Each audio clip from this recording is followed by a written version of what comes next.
Eu e o Felipe, a gente tem uma experiência inexistente fora das fronteiras brasileiras. A gente não Eu tem nunca fui experiência. pra fora. E aí, assim, quando a gente recebe pessoas que têm vasta experiência internacional em termos de vivenciar outras culturas, eu tento sempre tirar um pouco pra tentar, sei lá, de alguma maneira vivenciar, pelo menos que seja diante de um espectro da dialética ali, algumas coisas que essas pessoas viveram, porque pra mim me é muito Enriquecedor, né? puta, pra mim se você me perguntasse assim, pô, o que que você faria se você ficasse, se ganhasse na loteria agora?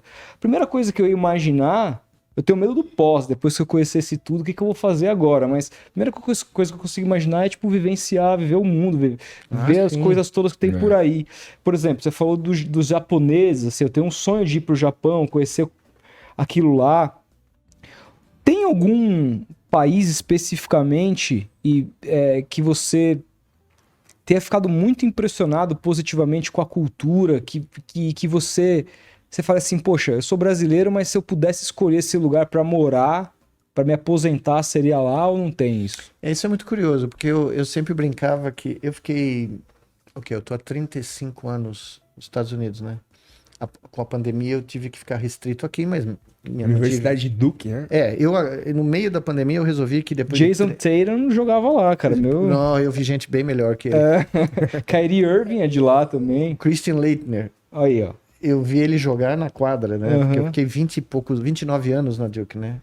Só que no meio da pandemia, eu não podia voltar, não tinha, né? Uhum. Aí eu cheguei à conclusão que, sabe uma coisa, depois de 40 anos, né? Tendo que responder chefe de departamento, reitor, presidente da universidade, fulano, sei lá, tá na hora de eu ser um free agent, Uhum. né? E como eu já Uhum. tinha tempo para ser professor emérito, Uhum. eu falei, sabe uma coisa, pessoal, deu. Vou Uhum. criar nesse estilo que você acabou de falar, porque Uhum. antes da pandemia eu já tinha pensado nisso, de criar um instituto que fosse distribuído pelo mundo, Uhum. que tivesse sedes em diferentes continentes, Uhum. para eu espalhar tudo que eu inventei, Uhum. porque chegou num ponto que as diferentes terapias que eu inventei do ponto de vista de pesquisa básica estão prestes agora a ser aplicadas na vida de milhões de pessoas clinicamente. Então, novas terapias para Parkinson, para epilepsia crônica, outras doenças todas, né?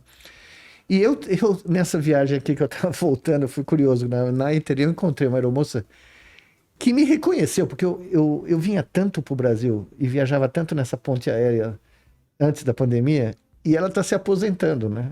E ela veio e falou, olha, eu lembro de você, você sempre sentava no mesmo lugar, a gente sempre conversava sobre o Brasil, e eu tô me aposentando, né? Eu falei, eu tenho 4 milhões de milhas. Ela falou, você tem mais milhas do que eu, né? Eu falei, não, não acredito, não é possível isso. Mas você sabe de uma coisa? Teve uma época em que eu estava viajando tanto pelo mundo, por diferentes lugares, cada mês eu estava num lugar do mundo, do planeta, e eu descobri que eu era brasileiro e como era bom ser brasileiro nesse instante da minha vida. Foi a falta do Brasil, o contraste, porque eu encontrei lugares maravilhosos, posso te dar 20 lugares que eu gostaria de Uhum. morar, porque são, né, morar nas cercanias de Florença, na Toscana, num lugar aberto. Hoje em dia, como tem muita gente jovem indo embora da Itália, Uhum. e as pessoas estão infelizmente falecendo e deixando as suas casas para ninguém, porque não tem ninguém mais para tomar conta, o governo italiano tá, as cidades, né, os vilarejos estão tendo que lidar com um monte de propriedades que são abandonadas, ou não tem mais como ninguém para pagar imposto, e estão vendendo a preço de banana. Então você hoje compra a preço de banana uma vila Caramba. com vinhedo, com sei lá quanto espaço, casa de pedra, nas cercanias de Florença, só isso, tá? Lugar bonito, né? Porra. Eu passei uma semana em Florença no ano passado, vou voltar lá para fazer, eu gosto de pintar, né? E eu descobri que tem um curso de pintura que eles usam as tintas originais do Michelangelo. Porra. A mesma fabricação Caramba. de 500 anos atrás, tá? Então tem a Grécia, tem lugares que você nem acreditaria que eu te falo que são coisas do outro planeta, tá? Eu passei uma semana por um problema no meu voo na Islândia, no meio do inverno, em Reykjavik. Foi uma coisa assim absolutamente chocante, como o lugar é lindo.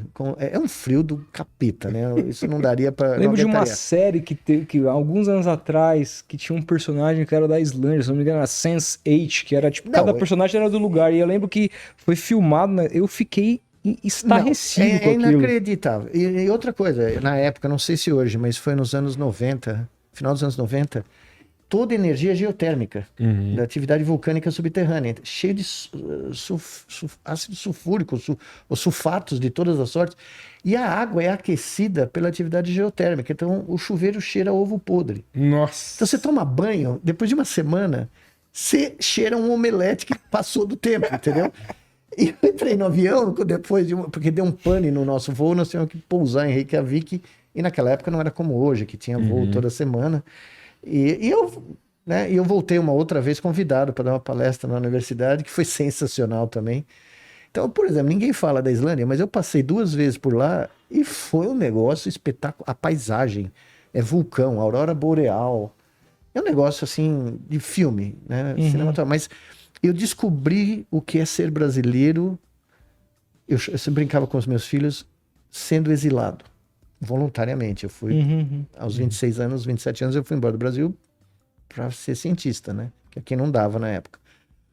Mas foi uma coisa muito incrível. Quando eu comecei a voltar para o Brasil, depois de 15 anos, comecei a voltar mais frequentemente, era uma dificuldade pegar o avião para ir embora daqui. Era uma coisa de louco, porque eu literalmente descobri o Brasil fora daqui.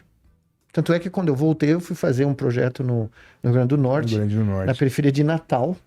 Me apaixonei pelo lugar. Um projeto educacional, né? O projeto científico é social. É a ciência como agente de transformação social. É o nosso lema, vai completar 20 anos no ano que vem. E é uma das coisas mais recompensadoras. Chegou a ser cortado na época do Temer, não foi? Não, nós tínhamos um projeto que eram 3 fases. 3 elementos, né, colunas. Era um centro de pesquisa em neurociência, evidentemente está lá. Um centro de saúde materna infantil, para tratar de mulheres com gravidez de alto risco, porque como neurocientista a gente sabe que se você não der as condições para as mães terem uma gestação a melhor possível, as crianças não vão atingir o seu potencial neurobiológico. Então a ideia era assim, nós começamos o nosso projeto neurocientífico tratando das mães que têm problemas graves e continuamos cuidando das crianças num projeto educacional que nós tivemos por 10 anos, por volta de 11 mil crianças. No pico chegou a ter 1.500 crianças por ano, só da escola pública, tá? Que nós replicamos na periferia da cidade de Natal, na cidade de Macaíba, que é uma cidade como Osasco aqui, né, de São Paulo, no interior da Bahia e depois em Caxias, no Maranhão, que pegaram o nosso currículo e fizeram uma cópia do nosso barato lá. Que, infelizmente, eu descobri que fechou. E quando o governo Temer entra, o ministro da Educação, que é um tal de Mendoncinha, que eu nunca encontrei na vida, lá de Pernambuco, junto com uma comissão de avaliação totalmente maluca, mandou me avisar na véspera de Natal de 2017 que eles não iam continuar, porque não era prioridade. A educação científica das crianças do Nordeste não era prioridade do MEC naquela época. Então, depois de 10 anos, de um impacto impressionante nas crianças de todas essas localidades do Nordeste, nós tivemos que fechar o projeto. Então, esse é o Brasil, tá? Hoje, a nossa clínica, que está lá, junto com o Instituto de Pesquisa, sobreviveu, atende próxima de 60 mil consultas gratuitas por ano, para mães e crianças. E não é mais só gravidez de alto risco, é autismo, é outros tipos de patologias, puricultura, neonatal. Nós ampliamos dramaticamente, graças ao trabalho quase que heróico do nosso diretor científico, diretor-geral, perdão, Dr. Reginaldo, que é um herói para mim, é um cara que eu admiro profundamente, porque ele deu continuidade a essa loucura, porque eu não tinha como mudar para o Brasil para ficar à frente da operação dia a dia. E é uma das maiores infraestruturas de pesquisa de neuro do Brasil. É conhecido no mundo inteiro, menos no Brasil. Né? Então é muito parecido com o futebol. Muito parecido. Mas, de qualquer maneira, voltando à sua pergunta, eu encontrei lugares fenomenais. O próprio lugar onde eu moro, na Carolina do Norte, é um lugar... Passei agora 3 semanas lá. Se não houve um ruído. O céu, eu comprei um telescópio, eu consegui ver coisas que aqui em São Paulo, infelizmente, não dá para você ver. Mas eu não troco mais. Depois de 40 anos de exílio, eu cheguei à conclusão que tem coisas aqui que são insubstituíveis. Você consegue me dizer quais são algumas dessas É coisas? difícil, porque tem muito a ver com com as suas memórias de infância, né? Uhum. Você assistir um jogo do Palmeiras no estádio do Palmeiras e depois ir comer um pernilzão. pernil no Estadão é impagável. Não existe. Aquele pré-joguinho Cara, aí. Não, o pernil do Estadão é Pernil do Estadão. incomparável. Não, meu tio levava a gente pra comer lá. Nossa, eu amo E aquilo tinha lá. vezes que a gente ia a pé, É. né? Porque o jogo era um grande jogo, né? Eu vi grandes jogos. Se você né? tá em São Paulo e não comeu o pernil do Estadão, puta que Aí, pariu. não, aí eu comi pizzas das pizzas mais sensacionais, né? Uhum. Florença, por exemplo. Tem uma É. pizza que é um negócio. Milão, né? Uhum. Meu. São melhores que as daqui? Olha, tem lugares aqui que são imbatíveis. Então. Pra São pizza. Paulo, Eu trouxe amigos meus italianos pra cá ao longo dos anos, né? Uhum. Os caras vêm aqui, eles ficam malucos. o São Paulo é a terra da pizza. Não, pra comer em termos de. Porque, né, se ele chega um cara aqui e você fala, olha, hoje nós vamos comer a pizza lá do Brás, vai. Uhum. Ou da Esperança. No dia seguinte eu levo o cara no melhor japonês que ele já comeu na vida. É. No outro dia eu levo ele numa churrascaria, os caras não acreditam.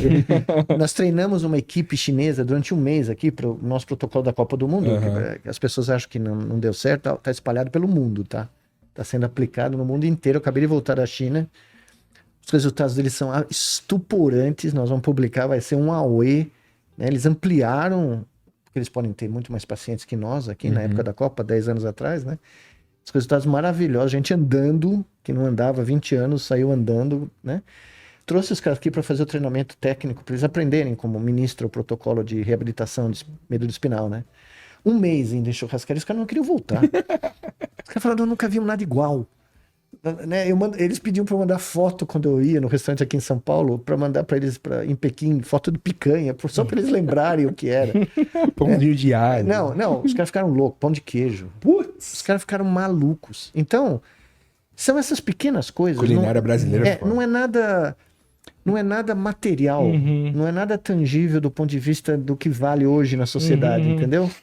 Mas é você encontrar um amigo que você estudou há 60 anos, 40 anos atrás no ensino médio, vai? Uhum. No Bandeirantes. Essas coisas são o que vale a vida, né? Essas relações que você fez, que duram uma vida inteira. Por exemplo, eu não encontrava com colegas de turma 40 anos. Cada um foi pro seu caminho, eu fui para fora do Brasil. De repente você encontra com o cara pelo WhatsApp e o cara te manda uma mensagem. Pô, você lembra que a gente sentava lado a lado no Bandeirantes e aprontamos todas lá? Eu falei, pô, você não lembra. Essas coisas que a gente não dá tanto valor hoje em dia, quando você tá num país estranho, cultura estranha, língua estranha. Porque eu cheguei nos Estados Unidos, moleque, né? Eu achava que eu falava inglês, né? Até chegar nos Estados Unidos, né? Aí eu percebi que eu tinha aprendido tudo que não valia absolutamente nada pro dia a dia, que é o inglês coloquial.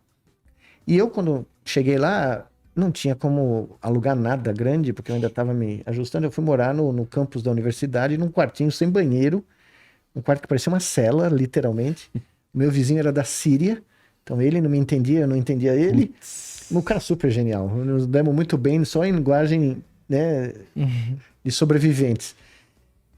E o que eu fiz? A primeira coisa que eu fiz, com o único dinheiro que sobrou, eu comprei uma televisão pequena, branca e preta, para assistir os programas de televisão à noite.